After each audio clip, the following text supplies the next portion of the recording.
investigador de la Fundación Sol, Marco Kremerman. ¿Cómo estás, Marco? Hola Fernando, buen día. Bien, gracias. Buen día.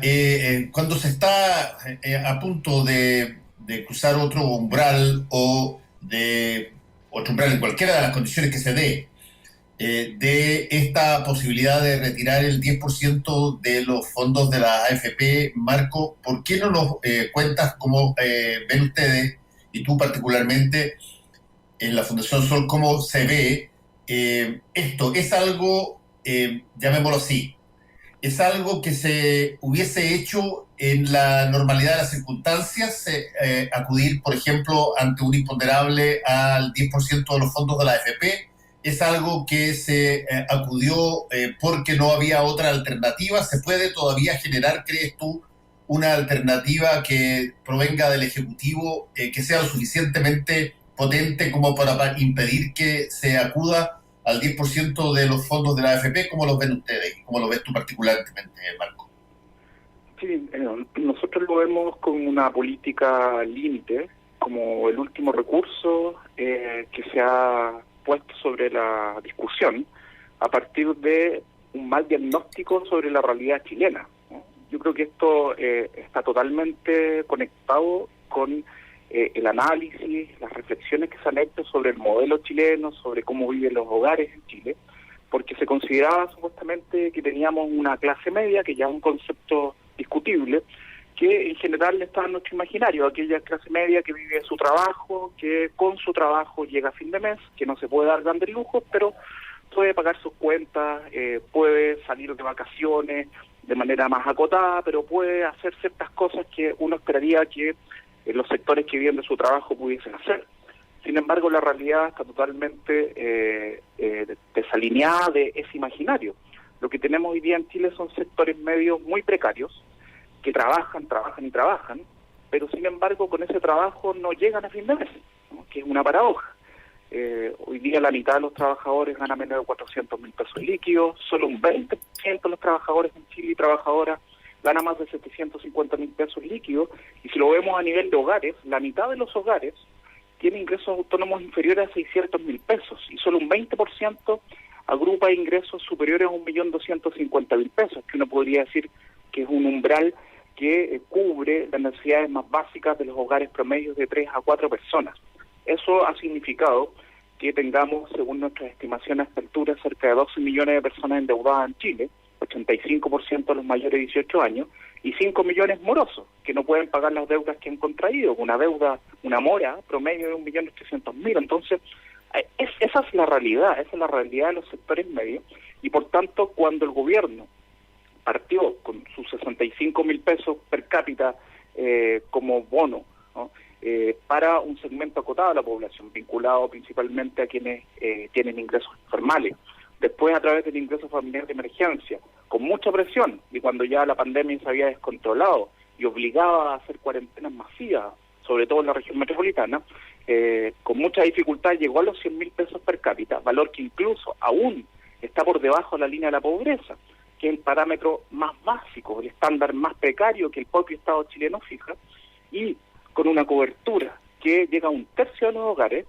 Sin duda, cuando uno ve ese escenario y que los sectores medios están desesperados, están completamente endeudados hasta el cuello, no les ha llegado prácticamente ninguna ayuda, y no hay transferencias directas, porque las ayudas que propone el gobierno, justamente para contener que siga avanzando este proyecto del retiro del 10%, para que se rechace, es principalmente más deudas o congelamiento de deudas que se van a postergar a un futuro, en un futuro donde los hogares de los sectores medios van a estar aún con más complicaciones que antes de la pandemia, porque van a tener menos ingresos, no van a tener trabajo, van a estar aún más endeudados, y que la única transferencia concreta es un bono de 500.000 pesos, que el 8 de julio, ¿no?, para intentar de que este proyecto se rechazara, era de 650.000 pesos, y baja la semana pasada a 500.000 pesos, y desde nuestro punto de vista, la única medida que va directamente a resolver el problema de los hogares medios tiene que ver con el subsidio al arriendo, pero con una medida acotada, porque son 100.000 arriendos, que puede llegar hasta 250.000 pesos como subsidio. Sin duda, la política del 10%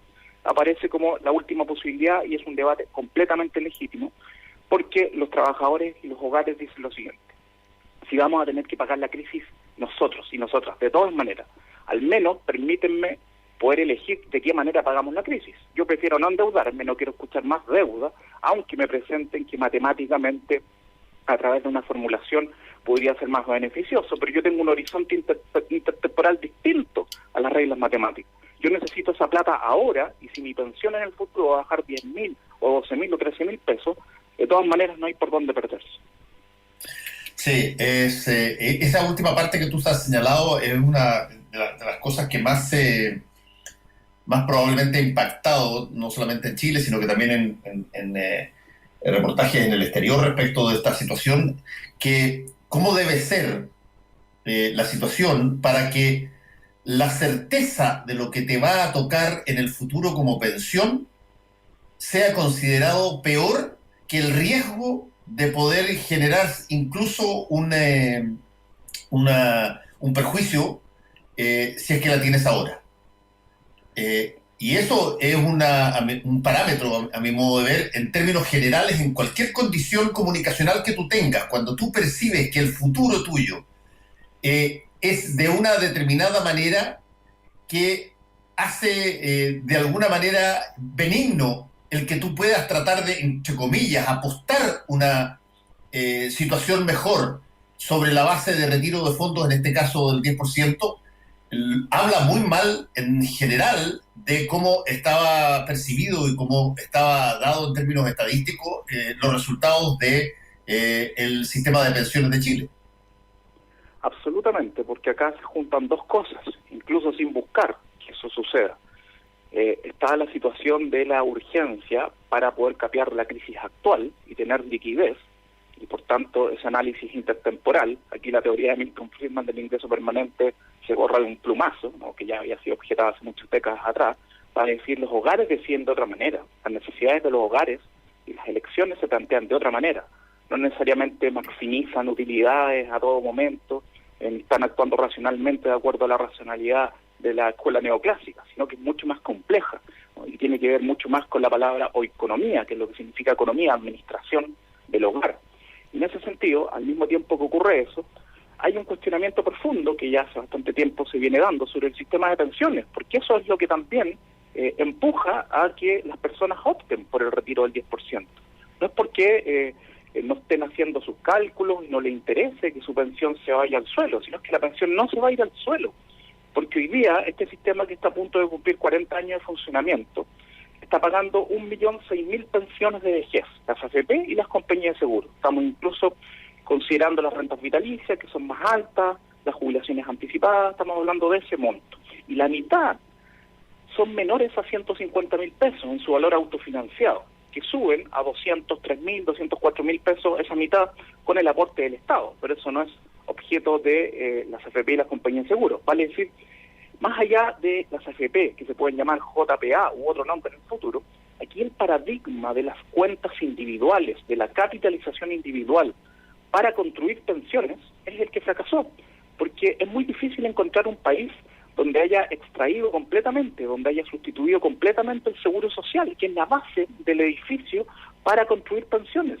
Siempre se establece una pensión universal, pública, que permite la suficiencia básica de cualquier jubilado o jubilada, que ojalá esté en torno al salario mínimo. Después viene un piso, el segundo piso, que es la seguridad social, el reparto, donde con las cotizaciones de los trabajadores activos se financian las pensiones, pero no es que reparto de caricatura, sino que el reparto moderno, con un fondo de reserva técnica, para hacer frente a los cambios demográficos, vale decir, se deja un excedente, no se ocupa todo el dinero, y después, según la OIT, puede aparecer un pilar obligatorio o voluntario, y por eso se llama un pilar complementario de cuentas individuales privados. Algunos países, pocos lo tienen, y la mayoría no lo tiene, y por tanto, en Chile, lo que debería ser complemento y quizás voluntario, es el pilar que estructura el sistema de pensiones. Y eso ya fracasó. Y cuando uno hace el análisis de cuál sería el impacto de retirar el 10%, que en muchos casos va a ser más del 10%, porque el mínimo es 35 UF, que es 1 billón de pesos, ¿no? Puede ser 20%, 30%, 40%, incluso todo el dinero para quienes tienen saldos inferiores a 1 millón, significa que buscando distintas tipologías de personas, según la edad de retiro, según hombre o mujer, según se jubile por renta vitalicia o retiro programado, el impacto sería para la mayoría de los afiliados entre 5.000 y 20.000 pesos. entre un 5% y un 10,5, 11% de su pensión. Si la mitad de las pensiones autofinanciadas está por debajo de los 150.000 pesos, lo que ven las personas es que su pensión de 150.000 va a bajar a 140.000 o a lo sumo a 135.000 o 133.000. Y por tanto, ese es el análisis que realiza. Estamos conversando con el economista de la Fundación Sol, Marcos Kremerman. Marco, ahora, esto que tú lo estás planteando, ¿has tenido la posibilidad de conversarlo y discutirlo en el marco de la discusión parlamentaria? Así es. Nosotros, si mal no recuerdo, el día 6 de julio hicimos nuestra presentación en la Comisión de Constitución de la Cámara de Diputados, donde dimos cuenta de lo mismo, junto con mostrar de que esta campaña del terror era una falacia, vale decir, el impacto en las pensiones, incluso sin reintegro del fondo, era bastante acotado. No hay, también sería incorrecto decirte que no hay ningún costo, sino que hay un costo, porque hay un retiro de fondo. Pero ese costo es muy bajo, o sea, las pensiones que están en el piso -7 se van al -8, pero esa es la situación, esa es la comparación. Y el impacto en los mercados financieros, si es que esto se hace de manera coordinada con el Banco Central, se hace de manera gradual y se hace auditada por peritos externos para que las AFP no hagan lo que quieran para liquidar los activos, sino de manera ordenada, no va a tener los impactos que se están diciendo que tendría en los mercados financieros, en el mercado de capitales y en la economía en general. Y hoy día, justamente, en un ratito más, vamos a exponer en la Comisión de Constitución del Senado, donde vamos a reiterar lo mismo, pero lo más importante es también poder hacer la relación, ¿no? Hay muchas personas que de manera muy mañosa dicen el objetivo de las personas que no creen en este sistema, más que ayudar a los sectores medios, es que se derrumbe el sistema AFP, ¿no? Sí. El objetivo, en primer lugar, es que los hogares tengan recursos, pero no puede dejar de discutirse del sistema de pensiones, que es algo que ya fracasó y que con urgencia necesita ser cambiado, de tal manera que hasta el propio presidente, para salvar que este proyecto se rechazara, hace pocos días atrás dijo que se debía hacer una cirugía mayor al sistema de pensión. Ahora, Marco, pongámonos en un escenario que es bastante improbable a estas alturas, pero bueno, siempre podemos imaginar algo. Imaginemos de que el presidente convoca a su experto y con tal de frenar esto, genera otro paquete de medidas lo suficientemente potente como que para generar una idea dentro de la población de que quizás es más conveniente que el retiro de los 10% de las AFP. ¿Qué tipo de paquete podría hacer que eventualmente pudiera ser más atractivo ese financiamiento directo del Estado que el retirar el 10% de los fondos? A ver, yo creo que esto se dijo ya en marzo, ¿no? Ya han pasado 4 meses, porque aquí hay un problema de llegar muy tarde. No es solo de implementar políticas convencionales, focalizadas, con las mismas lógicas de las últimas décadas, porque eso es lo que no quiere cambiar el gobierno, el tipo de políticas públicas que se implementan para apoyar a los hogares, sino que están muy atrasadas, ¿no? Ya hay una embarrada muy grande en la mayoría de la población.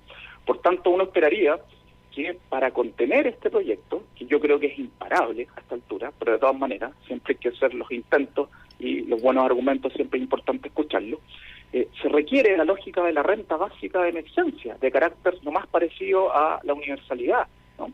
Pero las rentas básicas de emergencia tienen que cumplir dos objetivos, y tienen que tener 2 principios.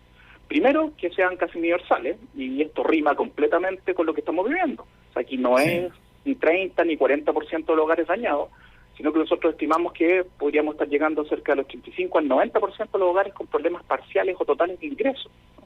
Entonces acá lo que el gobierno no ha querido hacer es que ha preferido equivocarse por abajo, vale decir, focalizar al máximo, y si no le llega a muchas personas que le deberían llegar, bueno, no importa, fui austero y guardé municiones, como han dicho permanentemente, para más adelante. Yo creo que era mucho mejor equivocarse por arriba, vale decir, que le llegara algunos recursos a algunas personas que a lo mejor no lo necesitaban, pero en esta situación van a ser muy pocos hogares que están en esa realidad. Y al mismo tiempo, que sea suficiente, que es algo que no hemos podido conversar en las últimas décadas en Chile. Salario mínimo, línea de la pobreza, pensión básica solidaria. ¿Por qué existen esos valores que existen en Chile? ¿Por qué el salario mínimo es 320.500 pesos? ¿Por qué la pensión básica solidaria hoy día está entre 141.000 y 169.000 pesos? Son valores arbitrarios. Jamás hemos establecido valores que tengan que ver con el costo de vida mínimo de un hogar, de un trabajador, de una trabajadora. Por tanto, una renta básica de emergencia tiene que tener ese estándar. Ese estándar tiene que estar conectado con los gastos esenciales de un hogar. Y por tanto, el ingreso familiar de emergencia 2.0, que estableció 100.000 pesos, hasta 100.000 pesos per cápita en un hogar de 4 personas, queda por lo menos un 10, un 12% por debajo de la línea de la pobreza, y los hogares de 2 personas queda casi 30 puntos porcentuales por debajo de la línea de la pobreza. Entonces, una medida que fuera de esas características, y no por un mes, sino por varios meses, para que los hogares se puedan recuperar, es sin duda una política que sería bastante competitiva con el retiro del 10% de los fondos, porque tiene que ver con transferencias directas, no más endeudamiento, y de alguna manera impide de manera parcial de que la crisis lo paguen los trabajadores, porque finalmente recordemos que el dinero de los impuestos proviene de una recaudación que en Chile todavía obedece una recaudación regresiva, donde la principal fuente de recaudación son los impuestos indirectos como el IVA, y por tanto los hogares, los sectores medios y vulnerables aportan proporcionalmente, en términos de tasa, mucho más que los hogares más ricos en Chile. Estamos conversando con el economista Marco Kremerman de la Fundación Sol. Marco, desde básicamente todas las líneas, yo te diría del empresariado mayor, del más grande, advierten que esto podría ser una suerte de hecatombe para cómo funciona o cómo opera en términos eficientes, porque ahí aparentemente no hay ninguna discusión de que opera el sistema de pensiones o el sistema de la AFP, perdón, mucho más eficientemente, que es en el ámbito de las inversiones.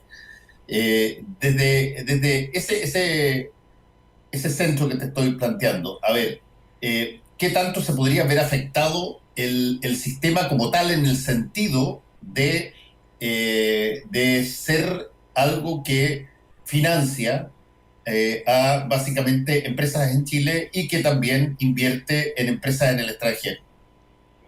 Claro, este sistema, que es un mercado de cuentas individuales de ahorro privado obligatorio, eso es, no es un sistema de pensiones basado en los principios de la seguridad social, básicamente ha sido un subsidio de los trabajadores y trabajadoras a los grandes empresarios, al capital, ¿no? Son las cotizaciones que finalmente no se pueden disponer para pagar las pensiones de los padres o abuelos de las generaciones que cotizan. Eso es la solidaridad intergeneracional, que está activada en el 97% de los países del mundo. En Chile está desactivado esa posibilidad. Y por tanto, esos recursos, para generar rentabilidad, se invierten en distintos instrumentos financieros. Son 200.000 millones de dólares, 201.000 millones de dólares que hoy día está administrando la AFP, un poquito más del 80% del Producto Interno Bruto de Chile. 45% está en el extranjero, 90.000 millones de dólares aproximadamente, y 55% en Chile, 110.600 millones de dólares. Entonces acá, efectivamente, esto se ha utilizado de combustible para los grandes grupos económicos, nacionales, internacionales, pero hay que poner las cosas con paños fríos. En primer lugar, en términos internacionales, si bien 90.000 millones de dólares es mucha plata, si lo vemos a nivel nacional, en relación a los flujos financieros a nivel mundial representa un 0,1% de los flujos internacionales. O sea, las inversiones de las AFP en el extranjero no pesan nada. Entonces, el único impacto que podríamos tener con liquidación de activos internacionales tiene que ver con el tipo de cambio, que se puede controlar si se hace de manera ordenada, y ya se ha intervenido con muchos dólares en otro momento de la economía. Eso se puede coordinar con el Banco Central. Y al mismo tiempo, en el mercado nacional sí pesa bastante, sí, con las AFP. La AFP es una inversión institucional donde tiene hartas acciones de muchas empresas, invierte en hartos instrumentos de deuda, bonos, tanto del sector público, de la Tesorería General de la República. Estamos hablando de 40.000 millones de dólares aproximadamente de deuda pública que invierten las AFP, bonos corporativos de empresas, bonos bancarios, depósitos a plazo, y lo mismo, ¿no? Lo importante es que esto se haga coordinado, se haga gradual y auditado el retiro, pero al mismo tiempo no se excusa que los grandes gremios empresariales coloquen el tema del financiamiento de sus empresas para poder decir, paremos con estos potenciales cambios del sistema. ¿Cómo se financian las empresas, los bancos en otras partes del mundo? No se financian necesariamente con las cotizaciones de los trabajadores, se financian reinvirtiendo sus utilidades, que son suculentas, y se financian pidiendo préstamos a los bancos, que a veces son parte de su mismo grupo económico. Eso se hace normalmente. De hecho, en algún momento donde se puso en tela de juicio el sistema, Algunos representantes del grupo económico decían, para nosotros nos da lo mismo, ¿no? Nosotros podemos financiarnos de otra manera. Sin embargo, ese ha sido el único objetivo que ha cumplido este sistema: bombear de recursos frescos, ¿no?, contundentes y dinámicos a los grupos económicos principalmente nacionales. Hay mucha plata afuera, pero no representan porcentajes importantes del flujo mundial financiero. Estamos conversando con el economista Marco Kremerman de Fundación Sol. Marco, vamos un poco a algo que conversamos al principio, que es básicamente la variable política de todo esto. Es decir, la percepción que en el gobierno existe, que aquí se ha tratado de modificar durante mucho tiempo el sistema de las AFP. En el gobierno de la presidenta Bachelet, perdón, se propuso en un momento dado esto en el segundo gobierno. No resultó. Hay una serie de proyectos que están ahí todavía discutiéndose o dando vueltas, y de tanto en tanto, cada vez que se habla de posibilidades como esta del 10%, se recuerda que está el proyecto por ahí dando vueltas y se puede conversar y se puede retomar, pero aparentemente siempre ha habido una manera de aproximación lánguida a esta situación. Dado eso, básicamente en términos políticos, la principal queja sobre este sistema de retiro es que en realidad no es un sistema de retiro de 10%, dice el Ejecutivo y dice la coalición de gobierno, sino que en realidad es una suerte de obtener un beneficio que por la vía de seducir a las personas con un 10%, en realidad lo que se quiere es destruir el sistema completo. ¿Qué tanto de eso eventualmente puede haber, Marco, en el sentido de, una vez que se apruebe, si es que se aprueba este 10%, lo que sigue es en realidad ir contra el sistema completo? Bueno, si el propio presidente de la República, que jamás ha creído en la seguridad social ni el reparto, pero que sin embargo, ¿no?, es el presidente que ha llegado más lejos con la propuesta, con el proyecto de ley que está actualmente discutiéndose en el Senado, agregando de manera histórica 3 puntos de cotización adicional a reparto, porque la presidenta Bachelet en el gobierno anterior llegó solo a 1,5 puntos o 2 para reparto. Ese fue el máximo que alcanzó a proponer una coalición de centro-izquierda, 1,5 puntos o 2 puntos a reparto. Este gobierno llega a 3, ¿no?, obligado por las movilizaciones de octubre, porque originalmente había dicho 4 puntos adicionales y todo a cuentas individuales. Después, a fines de enero, ¿no?, dijo, 6 puntos más de cotización, 3 a cuentas individuales y 3 a reparto. Entonces, eso ya es una novedad. Cuando nos decían que eso era inviable, que era imposible, que ningún punto de reparto es lo correcto, de repente argumentativamente van cambiando las líneas de argumentación y se nos va diciendo si se pueden 3 y probablemente el gobierno está dispuesto a decir 4 o 5. Entonces, el propio presidente la semana pasada nos dice cirugía mayor este sistema. Entonces, si el propio presidente lo está diciendo, es que obviamente los temas están relacionados, ¿no? Sin duda, si a alguien le falta pan, hay que resolver eso ahora, ¿no? Pero al mismo tiempo hay que preguntarse por qué le falta pan a esa persona. Y en este caso, si las personas quieren acudir a retirar parte de sus fondos, porque ven que sus pensiones son miserables y van a bajar 5.000, 10.000 o 15.000 pesos si hacen ese retiro, hay que preguntarse por qué las pensiones están por el suelo. ¿Por qué tenemos un PIB per cápita ajustado por paridad de compra de $25.000, que va a ir bajando por esta crisis que estamos viviendo? Tenemos salarios en Chile en torno a los 12.000, es de PIB per cápita de $12.000, o sea, la realidad salarial es como la mitad de la realidad macro de Chile, y las pensiones es como si fuéramos un país de $5.000 o $6.000 per cápita. Eso tiene que ver con la estructura del sistema. Y es por eso que el sistema está en tela de juicio, porque las cuentas individuales, como decíamos anteriormente, deberían estar en su lugar. Deberían ser voluntarias, como el APB, ¿no?, que si alguien quiere ahorrar más de lo que la ley obliga, lo haga. No puede hacerlo en un banco, una AFP, donde estime conveniente. O algunos países han decidido que sean obligatorias, pero sean residuales o complementarias. El modelo sueco, el modelo uruguayo, el costarricense, donde del 100% de la cotización, 80% se va a reparto y un 20% se va a cuentas individuales. Lo que mejor hemos llegado en este gobierno es que tengamos un mini sistema mixto, porque lo que ofrece Piñera en estos momentos es que aumentar de 10 puntos la tasa de cotización a cuentas individuales a 13, más comisión, o sea, casi 14,2 puntos a cuentas individuales, y 3 puntos a reparto. Vale decir, vamos a tener un 82% de la cotización se va a cuentas individuales y 18 a reparto. sería un sistema hegemónicamente de cuentas individuales, otro experimento para Chile, así como se experimentó en los 80 con un sistema que sustituyó el sistema antiguo y fuera completamente de cuentas individuales, inédito a nivel mundial. Ahora sería un nuevo experimento para Chile. Eso es lo que está obsoleto. Incluso la posición de las oposiciones en este debate, que hasta marzo estaba con sus 6 puntos de reparto y el gobierno con 3, y se pensaba que se iba a llegar a un acuerdo, 4 puntos y medio. Ambas propuestas están obsoletas políticamente, porque en ambas se sigue manteniendo el corazón del sistema de las AFP, que no es un sistema de pensiones. Por tanto, si no se cambia la lógica y se configura un sistema robusto de seguridad social, que no es radical, que no es extremo, sino que es normalizar el sistema de pensiones chileno, inyectar componentes de seguridad social, porque está claro, y por eso es que el 97% de los países del mundo tienen otro sistema, es que las contingencias, las incertidumbres que viven las personas en su vida, desde que nacen hasta que mueren, se resuelven de manera colectiva. Esas son las maneras históricas que se han conquistado y se han entendido de que se pueden resolver las incertidumbres, porque individualmente es imposible, en este caso, construir pensiones suficientes para un 99% de la población. A ver, Marco, esa última parte me pareció súper interesante. Desde el punto de vista justamente de los cambios que estamos conversando, te quiero preguntar, a ver,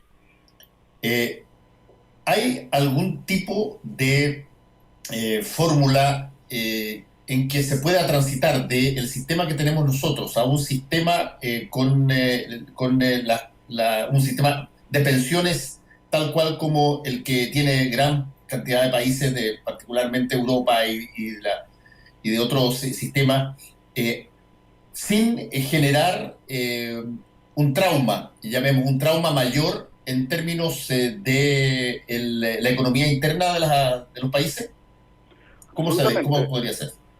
Hay un libro que apareció hace un año atrás aproximadamente de la OIT que muestra y describe cómo de los 30 países que habían privatizado su sistema de pensiones total o parcialmente, y vuelvo a decirlo, 30, no 100, ¿no? Vale decir, estamos hablando de menos del 20% de los países del mundo que hicieron algún tipo de privatización después que Chile, que fue el pionero, estamos hablando de los 90 en adelante.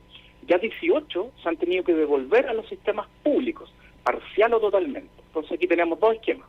Aquellos que se han devuelto completamente al sistema público, como lo han hecho países como Polonia, Hungría, algunos países de América Latina, y aquellos que lo han hecho parcialmente, como ha sido el caso de Croacia, de República Checa, de Lituania, etcétera. Por ejemplo, el caso de Croacia. En Croacia era muy parecido al caso chileno, habían cosas parecidas a las AFP, donde se cotizaba al 10%, y lo que se hizo fue bajarle a la mitad, bajarle un 5% a la cotización.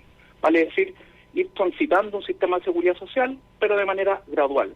¿Y qué se recomienda? ¿No? Para que no tenga impacto en la economía. Aquí no se trata de que hay que sacar toda la plata donde está invertida de un plumazo, porque eso tendría un tremendo efecto en los precios de los activos, sino lo importante es cambiar el administrador, ¿no? Cuando cambiamos el administrador decimos ya no van a ser las AFP quienes administran esos fondos, sino que va a ser una institución pública que sea fiscalizable, que sea autónoma, cuyas competencias sean de giro único, ¿no? Donde los dineros están bien resguardados. El propio Banco Central, está el Instituto de Previsión Social, que paga muchas pensiones solidarias, ¿no? Mucho, o sea, tiene una experiencia de pago importante. Y alguien podría preguntarse, ¿y eso es expropiación? En absoluto. La expropiación primero no puede ocurrir, porque los fondos no son de las AFP, son de los trabajadores y trabajadoras. Y finalmente, para evitar de que esos dineros se fumen, en términos contables, vale decir que las personas que hoy día iban a sacar una pensión de 200, con el nuevo sistema bajen a 150, que jamás va a ocurrir porque va a mejorar ostensiblemente las pensiones, es que se hace un reconocimiento, que es la cuenta nocional, ¿no? Lo tiene Suecia, lo tiene Italia, lo tiene otros países, que es una cuenta virtual, donde se deja el registro de lo que cada persona tenía ahorrado o de lo que cada persona saca como pensión, y la nueva pensión se construye de ahí hacia arriba, es un derecho a la pensión.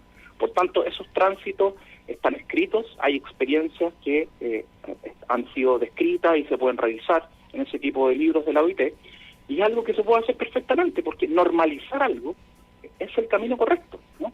Por mucho que estemos en las antípodas de un sistema de pensiones, al parecer nos han querido convencer de que no hay alternativa, ¿no? Que es una frase que hemos escuchado por harto tiempo atrás. No hay alternativa porque ya tiene muchos años este sistema y hay que acostumbrarse a operar con este sistema y ponerle algunos parches. eso ya fracasó, ¿no? Y pasar a un sistema público es viable si se hace responsablemente, gradual, coordinado, y cambiar el administrador no significa cambiar inmediatamente el mix de inversiones, donde están invertidas las plata. Debe haber una racionalización en el mix de inversiones.